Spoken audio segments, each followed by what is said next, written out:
What? No, everybody's going to be good this year. This week. I don't even know what Nice. to say with this group to be stupid and silly. Exactly. Hello, everybody. Welcome to the Cubist. My name is Bill Corey. I am the Cubist, and we are a motley crew this week. We are going to talk conventions, but first, let's introduce the people. You know what? I normally start with the regular co-host, but I'm going to start with Paul so he doesn't have to hold that up for the entire time. Mr. Paul Grogan is here. Hello. Welcome to the United States, sir. Yes, thank you for having me again. They let me in. I know. I suspect that's just because we haven't gotten the vetting procedures all the way down yet, but that's all right. We're working on it. It's cool. So this whole travel ban has been a failure. So much for that theory. Oh boy. Also with us from Wow. I'm sorry. So let's try that again because now we're being terrible human beings. Paul Grogan of Gaming Rules, both the podcast and the excellent video series, is with us. Hello, Paul. How are you this fine day? Hi, I'm very tired. It's currently 3:00 in the morning in the UK, but I am now sat in my room in Columbus where it's only 10 o'clock. So see, and like 95 degrees. You just you went back in time. It's wonderful. I did. Yeah. All this extra time to enjoy. Speaking of which, speaking of all the time in the world and time well spent, Mr. Travis Hill of Low Player Count is with us. Hello, Travis. How are you? Hello. Good evening. I'm doing well. Thank you. I am excited to have you here, and we will get to specifically why, besides just you're awesome. The space inside the most recent episode is very relevant for tonight. And, of course, we have the quote-unquote usual suspects. We have Mr. Brandon Kemp from the What Did You Play This Week podcast thing. Hello, Brandon. Hello, Bill. Hello, Travis. Hello, Paul. And I won't say hello, Patrick, because you haven't introduced him yet. We haven't introduced him yet, but I'm trying. Patrick Hillier, the Over the Hillier gamer, is here as well. Hello, Patrick. Hello. Yes, our best-dressed member of the show that isn't me. That's all right. I like that we are matchies. This is a beautiful thing. That Cubist swag, you got to love it. Very good. All right, gentlemen, before we get into our main topic, has anybody had a chance to play anything? I know that with convention season coming up and a couple of us that are obviously in the process of traveling, plus the end of the school year for Travis, right? Have you officially ended yet, Travis? Yes. Okay. I've been out for 1 week. For 1 week now, okay. It was a terrible week, but I've been out for a week. Yeah. It's been a rough run. It seems like for a lot of folks. Have we gotten a chance to do any gaming though, Paul? Have you gotten to play anything? You work like 412 hours a week, so a day. I did. I was over in this seminar in Germany, which was like 45 of the sort of big people in all the German games industry. So people were there from Ravensburger, Cosmos, Amigo, Pegasus Spiel, lots and lots of big people. And there was a few games being played, and one of them, I took a photo of it, and I'm sure I said to the guy, I'm sure I said to him that I'm okay to take a photo of this, aren't I, and tell people about it. So I did, and I mentioned the Istanbul dice game, and all of a sudden, Twitter went crazy with, wait a minute, Istanbul dice game, what's this? I didn't know anything about it. And I'm now thinking, maybe I shouldn't have said anything. I'm not sure. Because it appears that nobody actually knew anything about this whatsoever. And I played the finished version. All the rules were done. It was just they were making a few graphic design tweaks. But, all the rules were done. The gameplay was all sorted. It wasn't a play test. It was here's a look at the finished version. So just in case I wasn't supposed to say anything, here I am. I was going to say live on your podcast, telling more people about it. But yeah, I'm sure I asked him first whether I was allowed to say anything or not. So yeah, it's what you would expect. It's a slightly lighter, shorter version of Istanbul, using a dice rolling method to determine the actions that you get to do. No board that you move around, but it definitely has an Istanbul feel to it. Very cool. Are they going to print it in English besides finished? I don't know. If there was a joke there, I'm too tired to get it. So finish. Sorry. If it makes you feel any better, Paul, you can be wide awake and not catch about 2/3 of the joke. So it's fine. We love him, but that he is the pun czar. I believe it still says that on it. Yes, there you go. It does every week. There you go. All right. So Istanbul, the dice game, which you think you are allowed to have already talked about. I think maybe, possibly. Maybe. So we either kind of got a scoop or we just got sued, one or the other. But Yeah. either way, I'll take it. So whichever way, they'll never find us, right? No. Either way. Not all right. So Istanbul, the dice game. Did you like it? I did. I mean, I like Istanbul. For me, because I'm not a big Carcassonne fan, so I don't use Carcassonne as a gateway game because I don't like the game. Istanbul for me is one of my better gateway games that I use on people who are not gamers. There are some dice game versions of games which have come out which I really haven't liked at all because I've just felt that they were way too random. This one has dice in it, so of course it is a little random, but yeah, it played quite nice. I only played it 2 players, but it felt quite nice. So yeah. All right. So on the Cubist scale, which Patrick, you want to show him? No. Fine, I tried. It's on the back of the shirt, so I thought I would make a joke. I would try, but I'm a little cramped right here. That's why I wanted to see it happen. I was really hoping for a logistical nightmare on Pat. Yeah. All right. So on the Cubist scale, which is buy it, play it, forget it, or burn it, where do you rank this one? If you like Istanbul, buy it. If you're not a big fan of Istanbul, I would say play it first. Okay. So it's just it's dependent on the source material, huh? I think so initially. Okay. But as I say, if I mean Istanbul's a short game anyway, but if you wanted something even shorter, gotcha. But still scratches a similar. I mean, it doesn't have a tower of pieces that you move around a board or anything like that. So it is missing a couple of the key things that do make Istanbul. But it does. You're trying to collect rubies, and the various ways of collecting rubies gets more expensive the longer time goes on. So the first player to buy a ruby with the yellow goods has to spend 4. The next player has to spend 5, and so on and so forth. So there's the balance between, do I buy that? Do I collect my stuff and then buy those things early? Or do I save my stuff and buy engine building type stuff, which will help me catch up in the long run? And obviously it's getting when they're developing the game, the key is getting the balance right on those 2 strategies. And they think they've done that now. So, yeah. Okay, so it's a buy it or potentially a play it, depending on if you like Istanbul, buy it. If you don't like Istanbul, still play it. Yeah. Okay. Very cool. It's interesting that you brought up that you don't like Carcassonne because last week's episode was our first deep dive episode, and Carcassonne was what we talked about. Right. And we talked about it because we.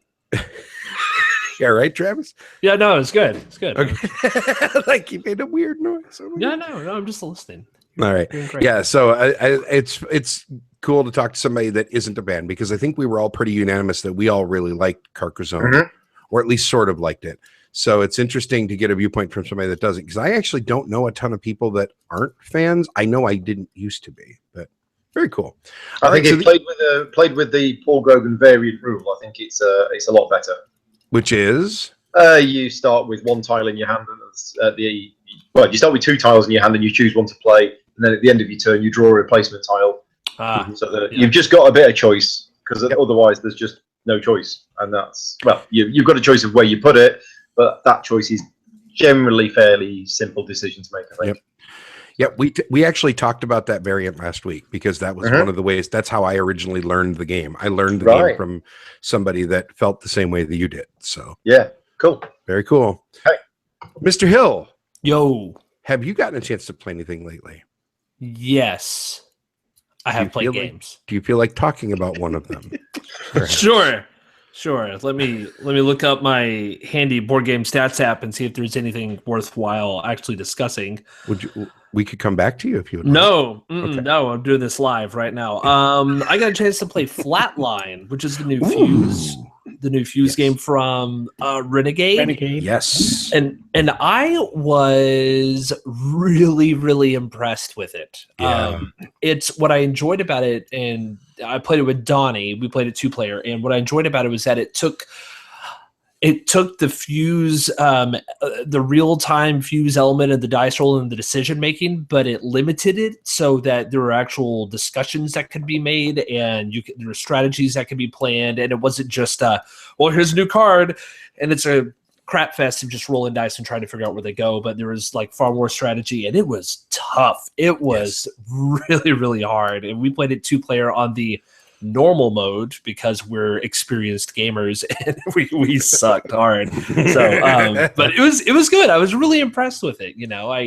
I Fuse was kind of a whatever game for me, but Flatline added enough that that I would totally get it. I really enjoyed it. So It's a buy it for you. Yeah, it would be. It'd be a buy it for me.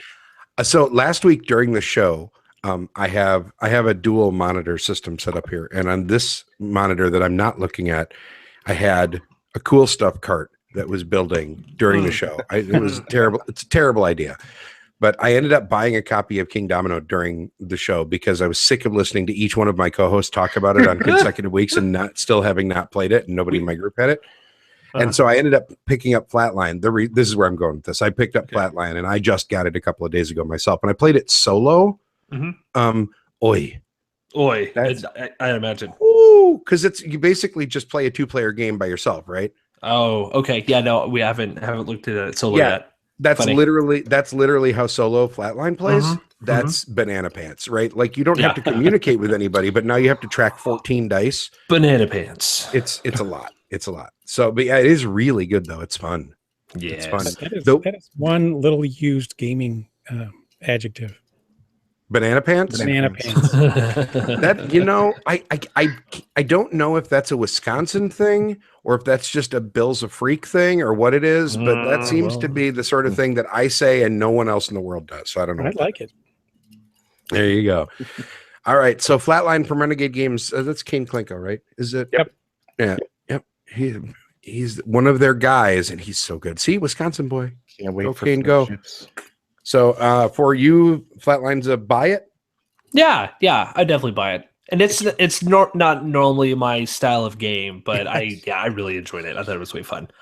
I'm not going to lie. I was really surprised that was the game that you were going to talk about. That seems about as far from Travis's wheelhouse as I can think of, but that's awesome. Well, I mean, that same day, I also played Stronghold and Aura and Labora and Food Chain. So I figured Flatline was a good one. Absolutely. No, it's a wonderful choice. It just, like I said, that's part of why I like you, Travis. We also played King Domino that day. And while we were playing, we got to the very end and we found out that Donnie was missing one of the tiles. Oh no! I had no idea where it went. So did you just have to fight over who didn't get that one, like a short straw kind of thing? No, we laid out 3. We laid out the last 3 tiles and we just picked one. Gotcha. That's it. Oh, it was 2-player. Gotcha. Yeah, we did the full one where you actually use all the tiles and you make the 7x7 grid. Yeah, that was way fun. Gotcha. Yep. Ben, who is currently in the chat room, will be here tomorrow playing games. Ben, you'll get to play King Domino. Calm down. We'll take care of you for sure. Brandon, have you gotten to play anything lately? I haven't played a thing. Oh, I played a lot of games last week, and I'm trying to decide if I want to talk about Wetloff Nach El Dorado or if I want to talk about 1846. Because I want to hear you talk about an 18XX game. Because time-wise, 1846 was about 8 hours. Yeah.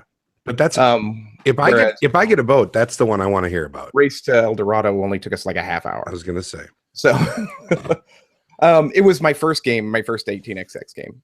We went down to the lake of the Ozarks. A friend of ours was hosting, and one of the guys there brought it and was desperately wanting to find people to play it. And I sat down and said, sure, why not? Mine's still sitting over there in shrink because I'm afraid of opening it. But I wanted to buy it because I wanted to support GMT in bringing 18XX games. There you go. Sure. So I said, okay, we'll do it. And we sat down, we played a 4-player game, and it took about an hour and 15 minutes for him to go through the rules. I don't think he'd prepared quite. He didn't really think anybody was going to play, I think is what happened. So we sat down and we played it, and it was a very gentlemanly, very nice, very very respectful game of 1846 where we didn't really step on each other's toes too much. And so I think we were missing quite a bit of the 18XX experience. But it was neat. I liked building the routes, and I liked the stock market, or the stocks, which I obviously missed in the explanation because I didn't buy hardly any till towards the end of the game. And I was so far out of it by that point that it wasn't even fun. It wasn't even worth doing it. So I just went on. We didn't finish. The 8 hours, we didn't finish. We got stopped for dinner, for swimming, for a nap, and A nap. nap. One of the guys, while we ate dinner, one of the guys took a nap, and we went up to try to wake it up, and we didn't want to yell at him like, "Hey, get up! It's time to get up." He's like we just 93 years old. so we kindly said, "Hey, we're gonna pick the game back up. Do you want to get up?" And he didn't move, so we played for him for a couple 3 rounds. So Awesome. It's good. but what I came out of it thinking was, I like the system. I have nobody to play this system with. Yeah. So 18xx is kind of lost on me. I'm never going to get to that depth where I'm going to fully understand what I'm doing. Mm-hmm. I'm going to, every time I play it, I'm going to sit down and it's going to be like that, where I'm trying to grasp at it. And then like, oh crap, the light bulb goes off, because it's going to be so long in between plays. But it was enjoyable and it was neat. It's definitely something on the Cubist scale would be a play it. Yeah. Yeah, I For think 95% of people in the world. absolutely. If I may reassure you on one particular thing, Brandon, it's that once you get about 2 or 3 games under your belt, that lag that you're worried about, that can be over the span of 2 or 3 years, because if you get one 18xx a year, you're doing well, at least for most game groups that I'm aware of. No, really. But once you get about 2 or 3 games under your belt, I think that it starts to become more intuitive, because things will at least vaguely tickle your memory and you'll go, okay, I remember this. The system itself, you'll understand basically, what's going on. I assume that just changes with the different years. There's small changes or variances that you have to pick up on. Yep. But I just things like that don't sit well. And so I'll sit there and I'll spin my tires for a few rounds and then I'll be like, oh crap. So I'm always going to be the punching bag in something like this. Yeah. And that kind of bugs me when I play games like that, but oh well. Well, if I'll tell you right now, I will be more than happy to play an XX with you.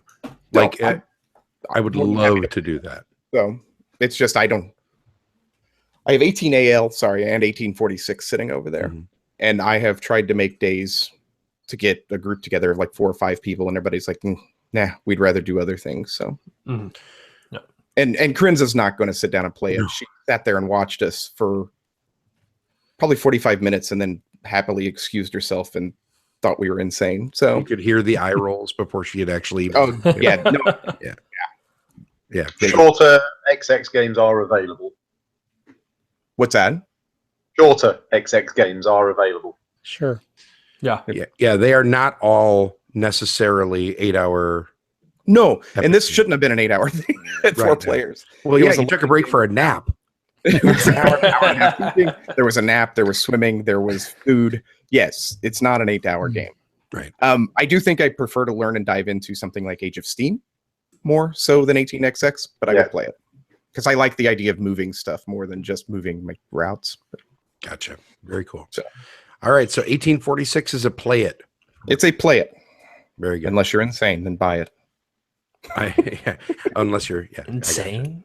Yeah, like me, because it's over there and you just buy everything anyway. And as I say, that's what Brandon does. That's his thing. Travis, I don't know if you know this. There's a chat question. Are there any good online sites for 18x practice? There are, but I've never visited any of them. I know you can find them, and I know people have used them a lot. But I honestly don't know what those specific sites are. But there are. Those exist. Yeah. Okay. I'm not familiar either. As I've said many times on the show, I used to work for Mayfair, doing demos and helping out in the plant every once in a while. They published a couple of the XXs back in the day. What, 1830 and 1870 is the one that leaps to mind because that's the one that I ended up owning and the one that I am most familiar with. And it's also one of the friendlier ones, so I'm actually kind of glad I own it because it's one that doesn't have as nasty of stock market rules, and it's got a little bit more of an open board, so it doesn't tend to be as conflict oriented. At least that's what I've heard. So I really like that one. I will say I was impressed with Race to El Dorado, and it should probably win the Spiel. Ooh. I quite enjoyed that. Not King Domino, huh? I like King Domino well enough, but I don't think it's as much of a game as El Dorado is. If that makes any sense whatsoever. Yeah. No, it totally makes sense. Very good. I really, really enjoyed El Dorado. Excellent. All right, Patrick. I will talk briefly about my play of Near and Far. I didn't actually play it. I hope to get it played at upcoming gaming convention, and I broke it out and unboxed it after it arrived on Friday, and watched the dreamy Rodney Smith teach me it on his video program. Watch it played, and then I was clicking around on the BGG and found an Atoma print and play. So I printed that out and messed around with that on Sunday morning. So you can play solo. So I could at least try it out and play it solo, messing around with moving around the pieces and figuring it out. So the Atoma's a little clunky. I've never messed with any of the other Atomas, official Atomas. This is not done by, what's the guy's name, Morton? Yeah. But it's inspired by him, and he was involved on some of the chatter on the website about it. So anyway, I'm pretty excited about Near and Far. It's kind of got some fun mechanisms to it, but I can't rank it at all based on what I've seen. It looks fun though. Yeah, I finally got my copy after much gnashing and wailing of seeing everyone and their brother get their Kickstarter copies but me, and I'm the Red Raven fanboy that shouts about it to the heavens and like, come on. Yeah, I'm really excited for it too. It hasn't gotten to the table. I will probably play it for the first time, hopefully tomorrow. We'll see. I'm hoping for it anyway. So very good. All right. I haven't gotten to play much of anything except for I played a quick game of Terraforming Mars that Ben is talking about in the chat. And by quick, I mean it took 6 hours. Yeah. And it didn't. Wow. It should not have taken 6 hours. There was a lot of Ben and I tend to go off on tangents, and so we talked about a lot of things, and we stopped for a meal or two in the middle, and he was learning the game. A nap. And, 2 naps. There were 2 naps, and there may have been a bike ride in the middle there. But we didn't go on the boats. We could have done that. Nice. I will say really fast about Terraforming Mars. We have covered Terraforming Mars on this show. I feel like maybe at so I don't want to dwell on it too much. I will say that having taken a quick break from it because I was very close to having played it too much for a while there, because that was the go-to game in all the groups that I was in for maybe 3 months. Having almost played it too much, it was wonderful to go back to, and I kind of fell in love with it all over again. Is it a burn it? It is not a burn it unless you are dying of frostbite, and then maybe. No, I really like it. I still don't think I'm as in love with it as Patrick is, but I'm probably close. Like, it's really good. It's really good. I can't wait for the expansion board. I think that'll be interesting to see what that brings to the table. It's really good. So, all right, let's talk conventions, since we have poor Paul already yawning because here in the States for one.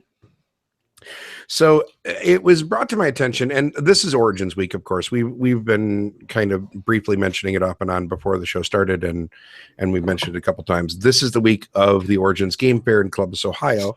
5-day convention, apparently starting Wednesday. Didn't realize that. That's awesome, though. I wonder if that's in response to BGG, because BGG is the first convention that I know of that was dedicated 5 days. I don't think any of the other ones have ever been 5-day shows. Well, what was Wednesday? They always had a Wednesday. It was just always like the industry day or whatever, right? At Origins. Did they? No. I'm almost positive I had heard that. Okay. No. Maybe I'm okay. Maybe I'm thinking of a different place. No, I don't know. I don't know. Maybe it's been a long time since I've been to Origins, and when I went, I was always an exhibitor, so I was always there on Tuesday anyway. It would swallow my whole week, so I had no idea, right? But anyway, so it's convention week, and so obviously Paul is here from the UK for it. Travis is going. Patrick is going. Brandon and I are not, and we are just going to be kind of trying to avoid social media so we can stop wailing and gnashing our teeth at it. So I want to talk a little bit about the idea of attending a convention. So we're going to come at it from a couple different standpoints, right? Because we've got somebody that's coming at it as an exhibitor, and then we've got folks that are coming at it as attendees and also podcasty types. So, and Paul, I'm going to be more on your team on this one because I've definitely attended more conventions as an exhibitor than I ever did as an attendee, especially at big shows. So I will say that the two experiences are very, very different. Like, I think that when you attend as an exhibitor, obviously you're working and your schedule is a lot more pronounced, right? Like you're on somebody else's clock. You are, here's where you need to be at this time, whatever. So for us, the way that we probably view these conventions is going to be a lot different than how Travis and Patrick are going to view this. So for the average viewer, though, they're going to be viewing this as an attendee. Yeah. When you go, how do you decide what conventions to go to? Like, this is the first thing that I always wonder, right? Like, what makes these decisions for you?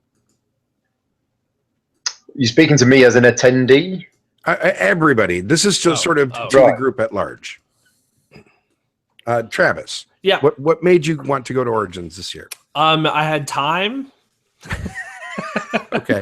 For the first time in a long time, I've had summers off again, and so I thought it was an opportunity, and I just randomly tossed it out on the Twitterverse, and Patrick said, "Hey, I have some space in my room," and so between that happening and we have a Southwest Airlines card, and so flight was more or less covered, or a good chunk of it was. So between flight covered and not having to find a hotel and being able to get a press badge to get in, it was just kind of it was a no-brainer, honestly, of, well, I mean, might as well go, you know.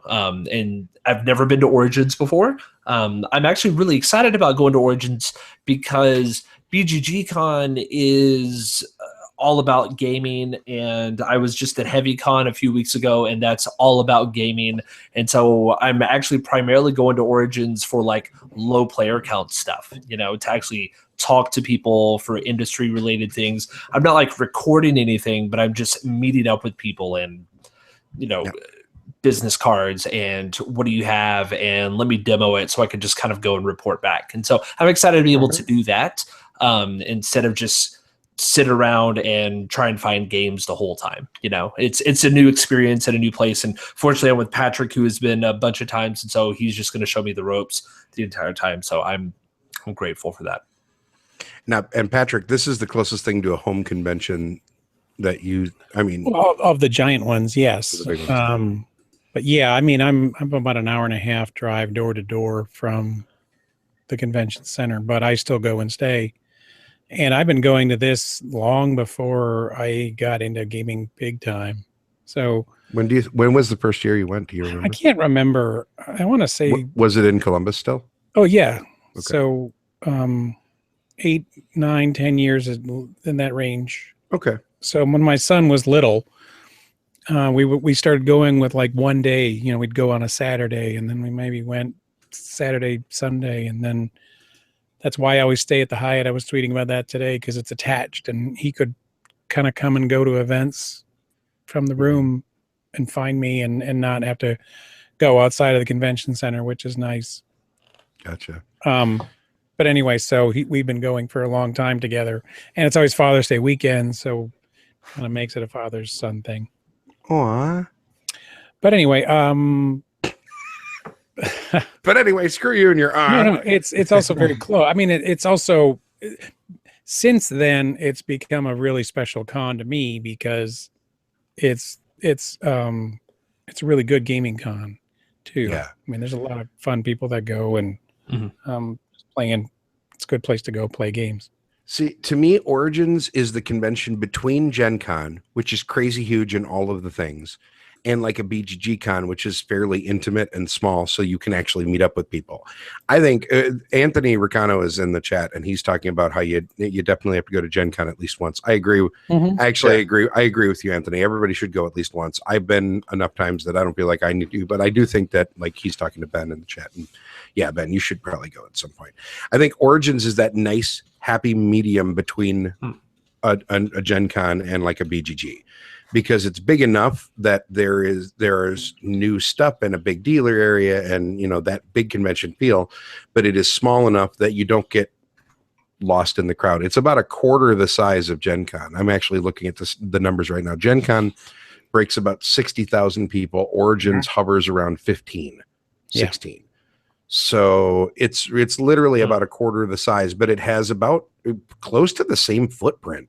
Maybe not this year because they've taken over Lucas Oil Stadium for Gen Con, but it's a pretty close to the same, like, huge, sprawl. It's just with a quarter of the people wandering around in it. I thought Gen Con was a lot bigger in terms of physical size. Yeah, well, it is now with Lucas Oil Stadium. No, even and this is just purely going off how big the main exhibit room is at Gen Con. Okay, that I will agree with. The main exhibit hall in Gen Con is bigger than the main exhibit hall at Origins, at least when I was going. But the rest of the convention space around it, I don't think is necessarily that much bigger.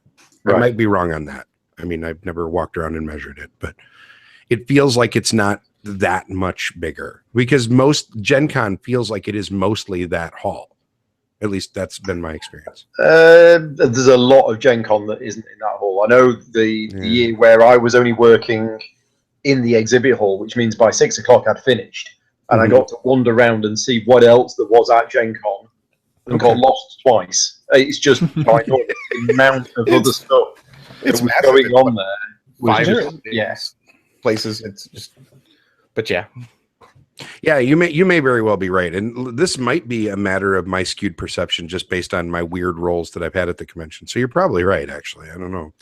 To me, Origins feels just as big and sprawly, or at least it did when I was going regularly. I haven't been in a while, so I don't know. But what I do know is that it definitely has a more intimate feel, but still has a big convention feel. Like, it definitely still feels like a major convention. You don't feel like you're just attending a local round the corner deal. So once you picked your convention, right, either because of job availability in Travis's case, or, locality in Patrick's case, or somebody's paying you in Paul's case, once you get there, obviously your priorities are a little bit different based on the role that you have there. But are there any, like, rules of thumb that you always live by when you go to convention? You know what I mean? Like, are there things that you always make sure of? Well, I can tell you what I used to do when I used to attend Essen, just as an attendee. The amount of prep that we did for months beforehand was scary. We would have all of Eric Martin's lists. We'd have gone through Rado's lists and everything else. We'd have done research after research. We'd have got all of the rule books for all the games that we were even interested in. We'd have printed them all out if we can. We'd have started reading through them so that when we get there, we can try them out. So we did do a lot of prep, specifically on the games that we wanted to look at while we were there, because it's just so huge and there's so much there that we wanted to make sure that we got, all of the ones that we were really looking forward to, make sure they were on a list, maps of the hall highlighted where we were going and everything. So, So it's more logistic prep, making sure that you know where all the things are before you get there. Yeah. Okay. Yep. And there's dealer hall maps usually for all the big shows, so that's relatively easy. That's actually what I was just saying. That's what I was doing right before we started. I was finishing up my Google sheet with all the map stuff. So same reasons. Maps are a big thing for you. Patrick, you were going to say something? Oh, Paul, I was going to ask Paul what that website was that you mentioned. That I remember the guy that has a list of everything, and then you can sort it by Tabletop Together. Tabletop Together. Yeah, I use that. That seemed like a pretty good thing for any convention. Yeah. Tabletop Together. Yeah. Have a look at tabletoptogether.com. There's a guy called Peter who's from the Netherlands, and it's a little online tool where you can basically mark what you're interested in, and what it does is it records all of those stats. So the week before UK Games Expo, he was putting up what were the top 10 games that people were looking forward to. A little bit like Geek List, with people clicking on favorites or stars or thumbs up or whatever. But it's just a nice little online tool that's used for that. That's cool. It currently supports the UK Games Expo and Origins. Yes. It's going to support Gen Con this year and Essen. Yep. And then it says any other bigger conventions that'll have a preview geek list on BGG. Okay. Yeah. That's cool. Which I would suspect would also include BGG Con, probably. I don't know that he does one for it, but no. But is BGG Con a release date for any new games? No. No, No, I don't think it is. So maybe not. Well, didn't you all? Wasn't Adrenaline? Wasn't that there?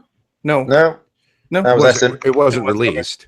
That was where you could get it, I think, for the first time in the States. Yeah, Okay. because we brought a load over. Because I bought my copy there. Yeah. But Okay. very cool. Matt, friends in the chat, wants to know if you guys research the area outside of the hall for things other than gaming when you were talking about maps and things. So maybe things like restaurants or whatever. And if you ever consider visiting local game stores. No? Not in the case of Essen, because there is nothing. That's true. You walk out the halls and there's a road. Yep. And that's it. I know of like 2 really good restaurants somewhere near Essen, but that was 15 years ago, so they might not even exist anymore for all I know. But yeah, you're right, in the middle of nowhere. I will say that when I drove to BGG last year, and I absolutely did do a little bit of that research, and I'm probably driving again this year, by the way. And I definitely did a little bit of research, and I went to Madness Comic and Games because it was relatively nearby. So I did make a point of going to a game store that I knew would be in the general area. Cool. And then I also made a point of visiting people because I was making a long driving trip. But that's because I'm driving and I knew I would have my own car. I think it's, if you're flying to a convention, that takes a lot of things off the table, and you're basically like, okay, what's within 4 blocks? Yeah. You're too tired by that point. You don't want to, unless you're loaded and you feel like catching a cab.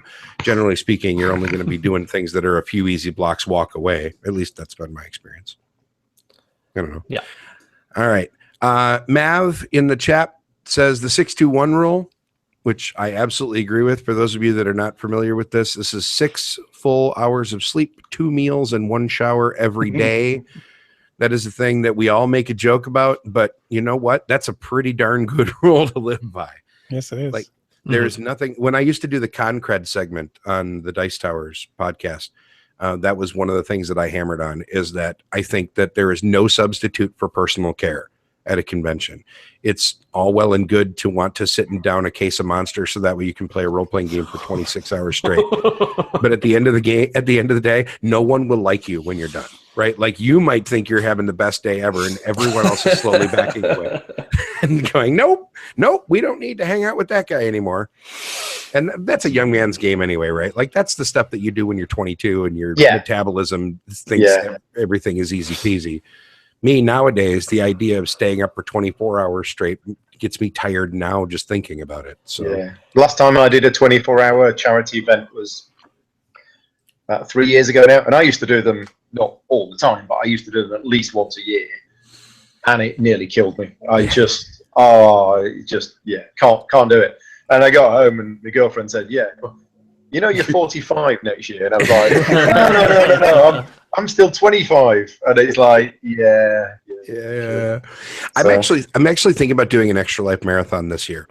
Even though it exhausts me to think about it, I'm thinking about trying to do one at some point. I will have to do it on a weird non-standard day, like a Tuesday, which will be dumb because of my job. But I might try and do one this year somewhere along the way. And maybe I can just get a rotating cast of people that like me to come over and play games with me. I'm definitely not going to be able to get a lot of people on a Tuesday that are willing to stay up for 24 hours, but I might be able to cobble something together from a bunch of folks. That'd be fun. All right. So besides 621 and maps, are there any other big tips that you can think of, Travis? One of the reasons I really wanted to have you on the show is because you do a show called The Space Inside, right? Did I say it right this time? I always get that wrong, and I try. It's okay. So hard. It's so infrequent. Well, the problem is that I have the song "The Space Between" from Dave Matthews stuck in my head every time. I don't know why, but I can play it, and that's terrible, and I hate myself for that. I'm sorry. I love you, but you do an excellent show about introversion and taking care of yourself as an introvert and being aware of your own needs, which it's a really good podcast, by the way. If you are a podcast listener at all, I would strongly recommend it, even if you don't consider yourself an introvert, because it's really a good educational experience to understand how folks function. But your most recent episode was about big groups and conventions. Yeah. And what was the kind of thing that you were talking about on there? I mean, you don't have to redo the whole episode. They're short. It's only like 12 minutes. That's true. That's true. No, I mean, it's understanding. I mean, for me, I have to understand what kind of a person I am and where I'm at. And this transcends introversion versus extroversion. This goes beyond that, because just like if you only get 3 hours of sleep every night, you're going to be that person, and you're going to be that cranky person, right? And nobody's going to like you.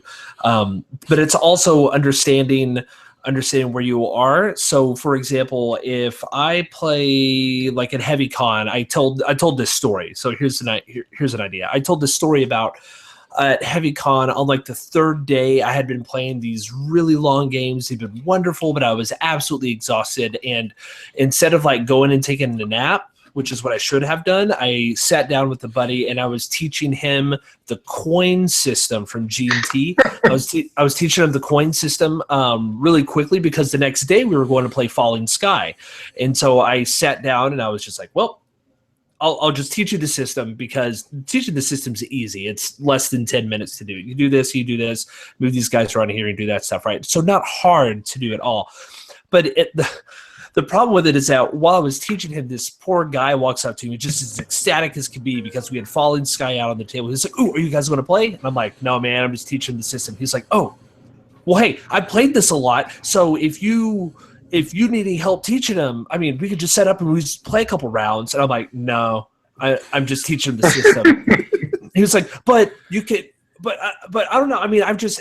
If you need any help with it, I know the system well. Just let me know." And in the back of my mind, I'm going, "Man, I've played coin games like 50 times. I know the system too." But I wasn't going to say that. But I'm just sitting there, just like, "Okay, all right, Travis, don't be a jerk. Don't be a jerk."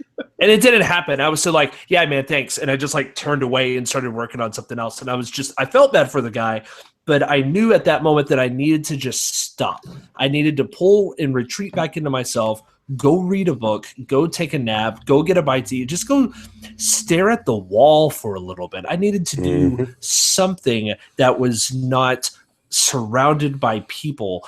And Patrick and I, we've talked about this before, of there are times that I'll just be around and all of a sudden I won't be around. And it's not because I don't like people. It's just because I need a break from people. I need some time away. And I said, I claim all the introversion stuff with that, but I mean, that should be for almost anybody, that you need to be able to pull out and recharge, pull out of that situation. So I bring a swimsuit.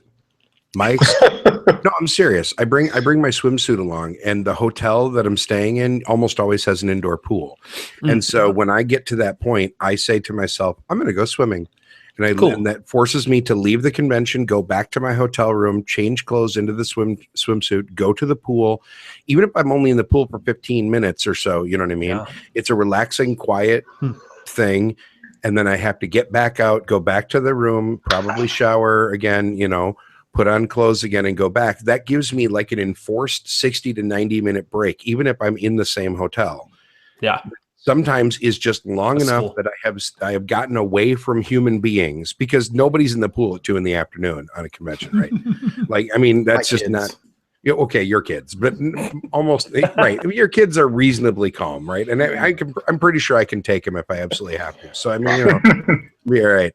But I mean, I always make sure to pack a swimsuit at a convention, because there is a way that I can get. It is an enforced thing that is part of a vacation, but not necessarily a convention, that gets me away and takes me away from all that sensory overload. And I don't know if I'm an introvert or not. Like, I think that, we've had, Travis and I have had brief conversations on this, where I view it as a spectrum, and he thinks of it more as just like a mode. I don't mean to speak for you, but is that you're doing great. Okay. But yeah, see how you are. I love you. You're doing fine. All right. Keep it up. No. Damn it. Anyway, the point is, I need those breaks too. And I think everybody does. And it's just a matter of being willing to take them, and not just feeling like you have to somehow power through. Now, that isn't always the case for people when they're like exhibitors, like Paul. You don't have the luxury where at 2 p.m, if you've gotten, that annoying guy that just wants to show you, just wants to play the coin system with you for 20 minutes right now. You can't really be like, well, bugger off, I'm out of here. No, I'm hit from both angles because I'm working a lot of it. I'm responsible for the entire CG demo room, so I need to be there at the start. I need to be there at the end, and all of the staff that are in there and all of the things that are going on in that room is my responsibility. That's not to say that I haven't factored in a couple of breaks on each day. Whether I take those breaks or not is another thing, because if the room's lots of things going on. Now, that combined with the fact that I'm one of the worst people at self-care, I don't do anything. I know what I should do. I know I should, once I've closed the room at the convention center at 10 o'clock, I should come back to the hotel and I should, have half an hour in the pool or the sauna or whatever. And I won't. I'll come back and I'll probably do some rulebook editing, knowing me. And then I'll get 3 hours of sleep, and then I'll be up at 3 a.m, probably with a migraine or something. And then, I do that for 6 days, and then I go home, and it's just. I would like to please tell all of our viewers that Paul is not giving you examples of how you should. I'm giving you examples of how you should not do it, because the toll it takes physically and mentally. It's just it's crazy. It can be a lot. And now Paul is only 22. That is true. That's all hard. That's hard. Those are hard miles that you see there in the gray in his beard. I think the other thing that I would. He is not actually 22, Ben. Calm down. Yes. I think that the other thing that I cannot recommend enough is drink water. Yes. Drink water. Don't just drink soda. Don't just drink coffee. Drink water. Like What's wrong with coffee? There's nothing wrong with coffee. It is not the only thing you should be drinking. Causes kidney stones. But apart from that, Wow. Pot shot. That was literally below the belt. That was wonderful. Oh boy. See. Anyway, I did write a tip on that, and I had a blog about things to do at cons on my overthehillier.com blog. They don't advertise very much, but as a licensed architect, water fountains are required in America anyway, in all buildings, and they exist. They're usually hidden in the bathroom corridors, and you can go and fill up your water bottles all over the place. And even modern ones usually have gotten a trend of providing ones that have water filling stations, as part of their lead energy. And even if there aren't like traditional water fountains built into the building, most conventions nowadays have water like coolers that you can just tap from, regularly spaced around at least the large gaming areas, or at least the BGG and Geekway for sure do. And I suspect most of the other ones are at least moving in that direction. So Matt in the chat wants to know if we would rather a con be somewhere scenic like the Rocky Mountain Con or secluded like at BGG. Well, I don't know if I can speak for everybody here, but I can definitely say not BGG, because BGG, I love that convention. It is one of my 2 favorite conventions of the year, but the location is terrible. I think it's brilliant. Brilliant. You are incorrect. You have already demonstrated that you're terrible at self-care, Paul. I am, but this is nothing to do with self-care. I get off the plane. Yeah. I'm at the hotel. Yes. And 6 days later, I go home. Right, and you beat the crap out of yourself during those 6 days, eating only hotel food, chicken fingers, and chicken fingers. Well, no, what is it? BGG Con. Yes, it's slightly different because we get the trip to Hard 8. Oh, that's true. I was going to say, nobody's taken him to Hard 8 yet. No, For the record, no one has taken me to Hard 8 yet. All I know is I'm excited because in 2 years, whenever BGG Con moves to a more central location in the Dallas area, I can actually take all of you to good food and good barbecue. Well, and Travis took me to good food last year at BGG because he was kind enough to put me up on Sunday night, and then Monday morning I had really excellent breakfast and coffee with him. So. I can speak from experience. The new location for BGG Con for me is 15 minutes away from my house. Is this official then? It's going to move? Yes. Yeah. Yeah. Right, I didn't know that. Yeah, 20 Aldi's been pretty vocal about the Yeah. fact that he just was signed. He's signed into a contract, which is why it still is where it is. 2019, 2020, I think is what it is. Or Yeah. it might be the year after that. I'm not sure. It's 2 or Yeah, 3 it's- years, I forgot what he said. And back to Matt's question, right? Right, That- scenic you or secluded.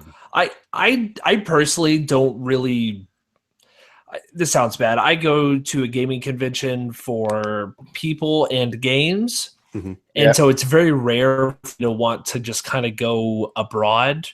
I'll do it a couple times. So for me, I think because they're like those scenic packages, you could do like a Rocky Mountain Con, but I think like you can still like go hiking and things like that. I don't care about any of that stuff. It's like I'm gonna pay the money to go there and play games. If I want to pay the money to go to a convention that involves me traveling around or moving around or doing some stuff, then I'm not going to play games. I'm just going to take my wife and we're going to go on vacation, which to me is different. So, Yeah. So last year I got the chance to go to WBC, Oh, cool.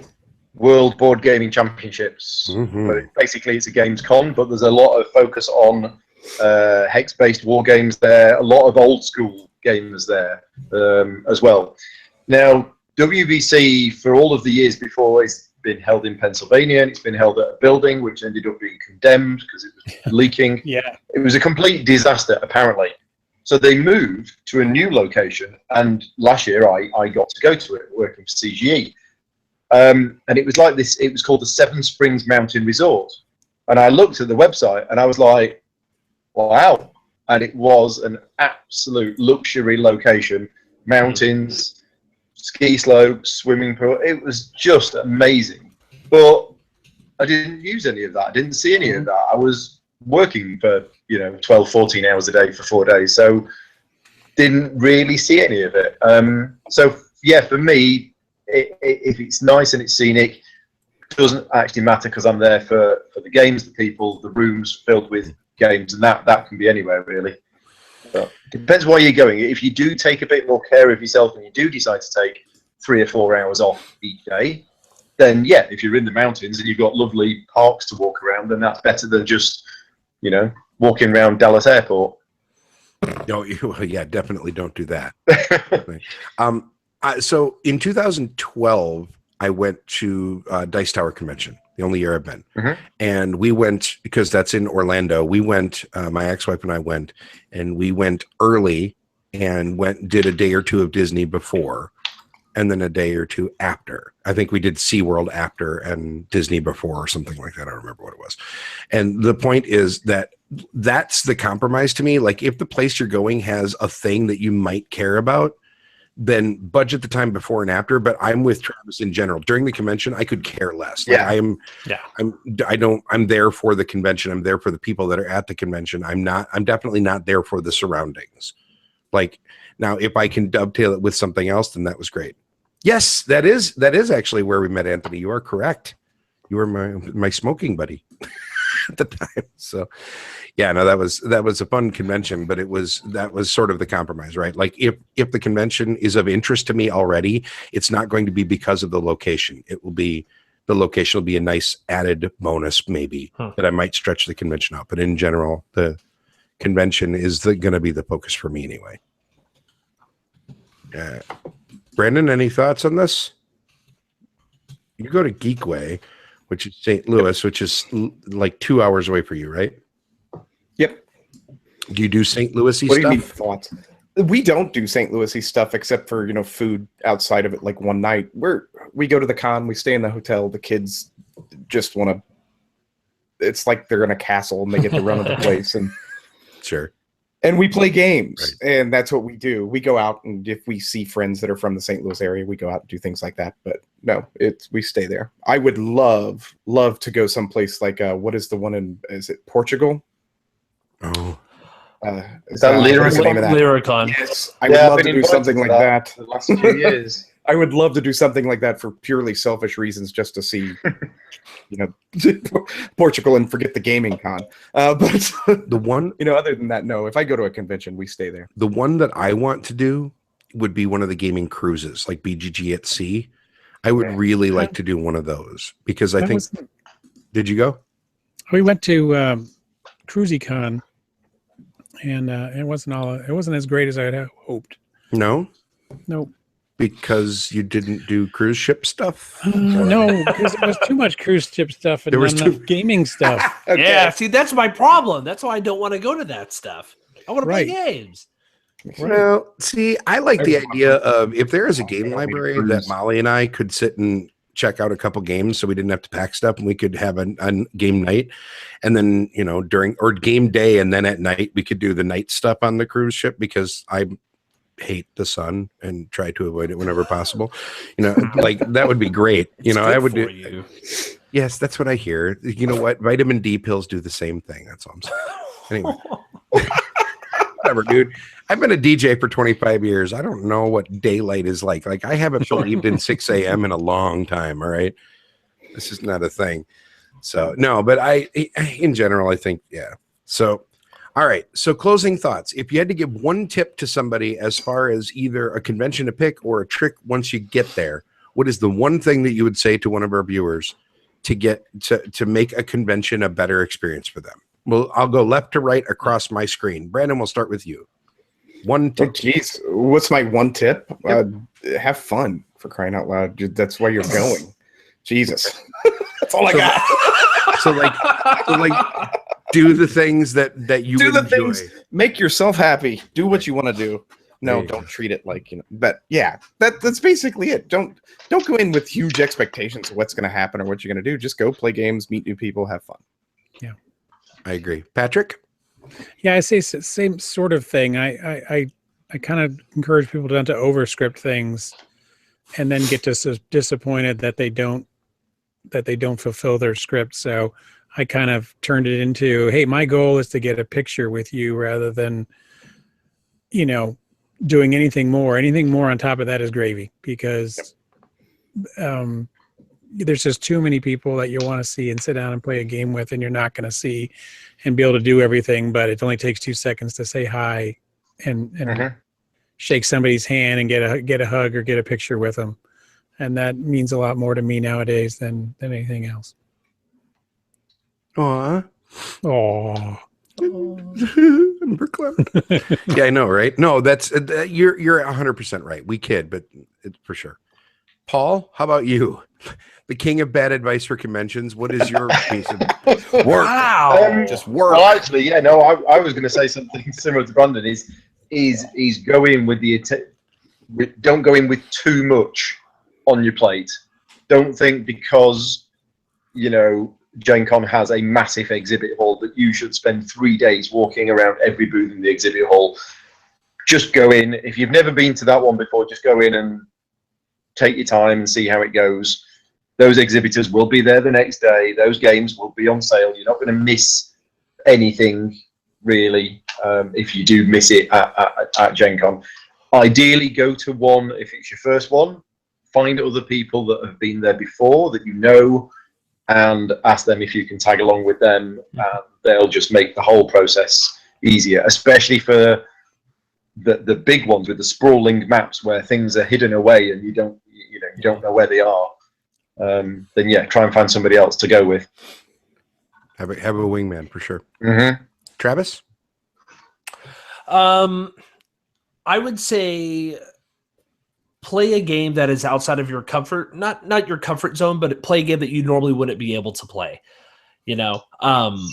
I don't, because of my game group, I don't get a chance to play like larger player count games. But what I mean is that of games that I care about, like I don't get to play a lot of like Winsome Train games here. And so while I was at HeavyCon, I was able to play a lot of Winsome Train games because those, for the most part, those need to be at least 3 players.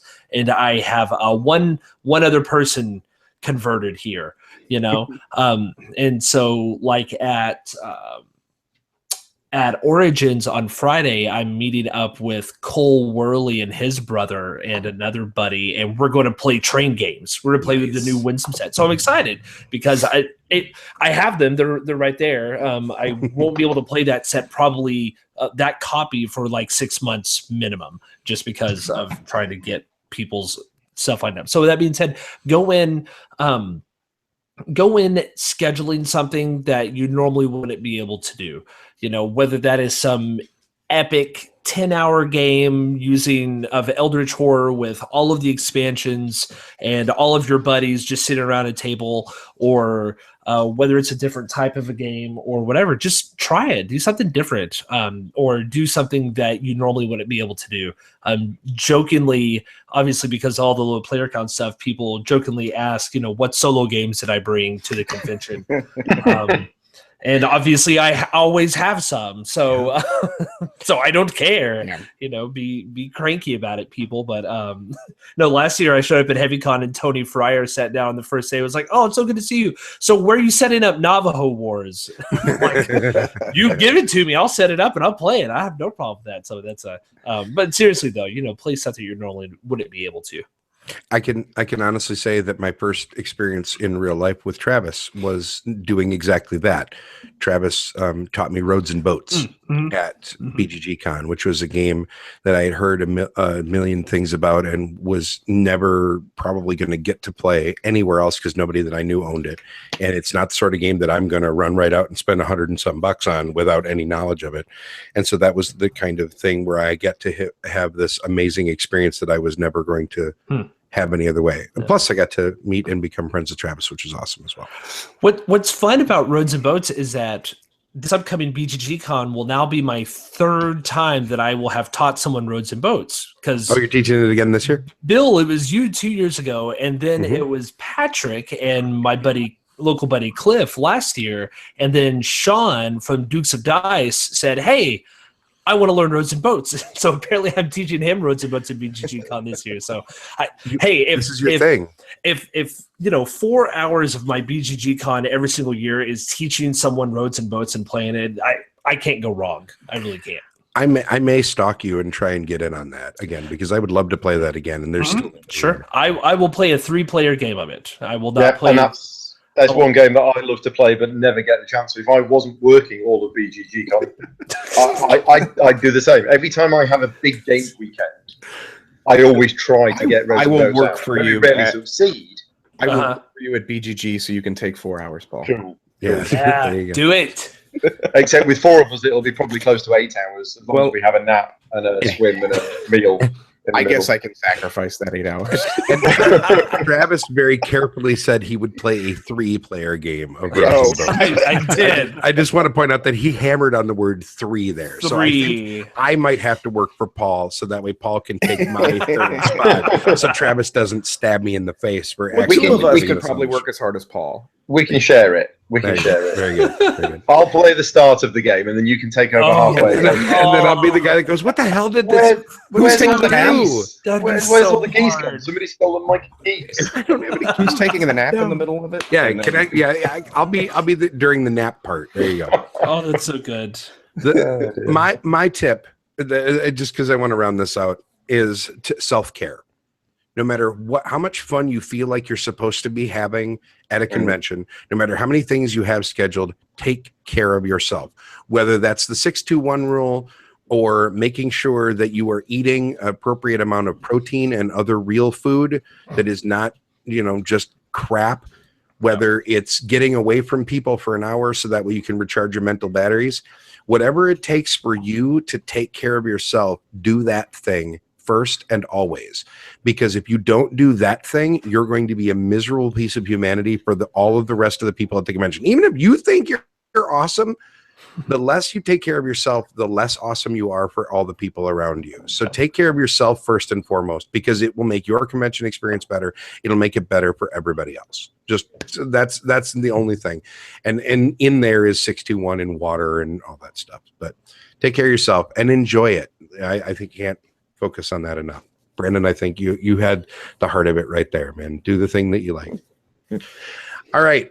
It's a traditional part of the show that we always end on, and I say always, we actually haven't done it in a few weeks because we haven't had a special guest on the show in a couple of weeks, but Paul Grogan, first time people on the Cubist are subjected to something called the rapid fire segment. Bearing in mind, I have now been awake for 24 hours. I know. So that's what's going to make should have this done amazing. it for charity. This is going to be great. So to quickly go over how this works, Paul, we're going to hit you with 5 questions. Your rules are to answer the questions as quickly as you can without overthinking them or without cheating, and repeating the question back so that way you yourself time. Okay. Okay. I shall try. All right, Paul Grogan of Gaming Rules. Are you ready? Yeah. All right, here we go. Paul, your favorite game not published by Czech Games, or what's your game? Mage Knight. All right, a game that you would love to be hired to do an instructional video for. Oh, I'll say Great Western Trail because it was my favorite game of last year. Perfect. A game that you would rather not play at its full player count. Mage Knight. Solid choice. The minimum amount of sleep needed to be effective on any given day as an exhibitor. I'll say 6 because that matches what you said earlier on, but it's twice as much as what I normally get every night. There you go. And Paul, how many cats is too many? I don't know, actually. We only have one now, unfortunately. I don't know how many would be too many. Let's say 13. 13 is definitely too many cats. I agree. Well done, Paul. Thank you. Very good. See, and some good news. My luggage has just been delivered to the hotel. Hey! So I'm going to go downstairs and get it. You have clothes. I'm not going to lie. I'm not going to lie. If you want a good amount of Schadenfreude, go follow Gaming Rules Vids on Twitter and just scroll back through his feed over the last couple days. I feel bad for you, but also could not help but go, oh, dear Lord. All right, Paul, if people wanted to know more about you and the things that you do, where would they look online? Cheap plug point. Yeah, Twitter, which is @GamingRulesVids. That's probably where I post most of the stuff. But my YouTube channel is where all of the videos and the podcasts go up, which is youtube.com/GamingRulesVideos. And I honestly, fantastic videos, by the way. I really love the quality of work that you do. Keep it up, man. All right, Travis, you haven't gotten to do a plug on the show in a while. Yes. Where do people find out more about you?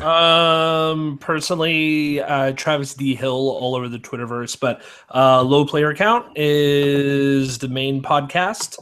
Lowplayercount.com, @lowplayercount, lowplayercount, blah, blah, blah. You can find us anywhere those. Search for it.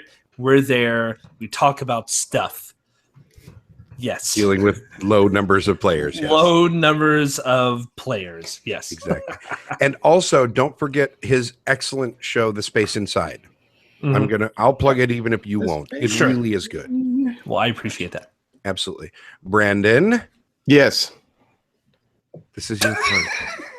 You've done this a million times, sir. I'm not supposed to have to give you the full lead in. You're supposed to ask me where people can find me. Where can people find you, Brandon? Right here, right now. For the love of God. You're terrible. Patrick, where can people find you? Screw Brandon. We don't care about you. You can find me on Twitter at overthehillier.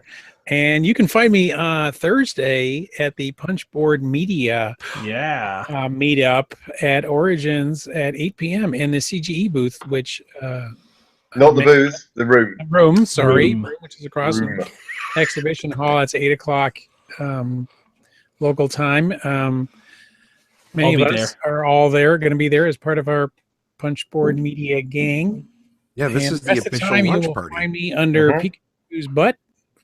Assuming that is a thing this year. We didn't talk about that, but I wonder if Origins knows that Pikachu's butt is a thing. I'm sure they do. It trended last year. Yeah. That's fair. All right, Brandon. Yeah. You one last chance. Where can people Don't give me this kind of chances and these opportunities. I know. You can find me on the What Did You Play This Week podcast, on Twitter at WDYPTW or at VACABCK. Or right here, right now. Indeed.